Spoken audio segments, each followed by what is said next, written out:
ప్రభుత్వ విప్ పదవికి ఆర్వ శ్రీధర్ రాజీనామా చేశారు. రాజీనామా పత్రాన్ని డిప్యూటీ సీఎం పవన్ కు అందజేశారు. శ్రీధర్ తనపై ఇచ్చిన ఆరోపణలపై పవన్ కు వివరణ ఇచ్చినట్లయితే సమాచారం. ఇదే అంశానికి సంబంధించి మరిన్ని అప్డేట్స్ మా ప్రతినిధి శ్రీనివాస్ అందిస్తారు. శ్రీనివాస్ చెప్పండి, తనపై ఇచ్చిన ఆరోపణలపై పవన్ కు వివరణ ఇచ్చినట్లుగా కూడా తెలుస్తుంది. ఆర్వ శ్రీధర్ డీటెయిల్స్ ఏంటి? ఓవరాల్ గా తన మీద వస్తున్నటువంటి ఆరోపణల మీద కూడా చాలా లేట్ గా అయినా చాలా స్పందించారు మొత్తానికి అనేది కూడా ప్రస్తుతం తెలుస్తుంది. అందులోనూ తన ప్రభుత్వ విప్ పదవికి రాజీనామా చేస్తూ పవన్ కళ్యాణ్ కూడా రాజీనామా పత్రాన్ని కూడా నేరుగా వెళ్లి ఆయనకు ఈ ప్రభుత్వ విప్ కు గల రాజీనామా గల కారణాలు కూడా తీవ్రంగా చర్చిస్తూనే ఆ పత్రాన్ని కూడా ఆయనకు అందజేసినట్టు తెలుస్తుంది.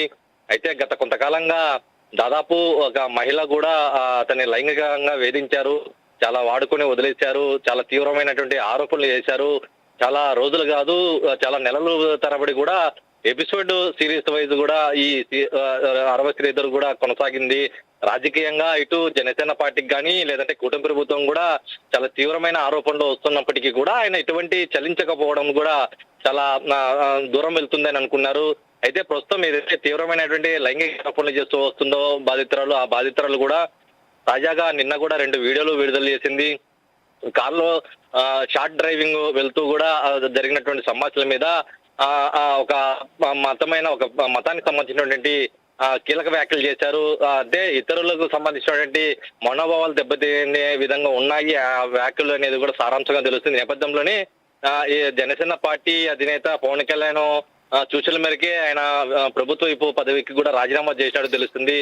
అయితే ప్రస్తుతం దీన్ని కూడా ఇటు బాధితురాలు కూడా దీన్ని ఎందుకంటే తీవ్రంగా ఖండిస్తూ వస్తుంది. ఆయన ఎమ్మెల్యే పదవికి రాజీనామా చేయాలని చెప్పి మొదటి నుంచి కూడా ఆమె డిమాండ్ చేస్తూ వస్తున్నప్పటికీ కూడా కేవలం ప్రభుత్వ విప్పుకు మాత్రమే జనసేన పార్టీ తరఫున కూడా ఆయన రాజీనామా చేయడం పట్ల కూడా ఒక రకంగా విమర్శలు కూడా తావిస్తుంది. ప్రస్తుతం ఈ ఏదైతే లైంగిక ఆరోపణలు వస్తున్న నేపథ్యంలోనే ఆర్వ శ్రీధర్ చాలా లేట్ గా కూడా స్పందించారనేది తెలుస్తుంది. Right, thank you Sridhar.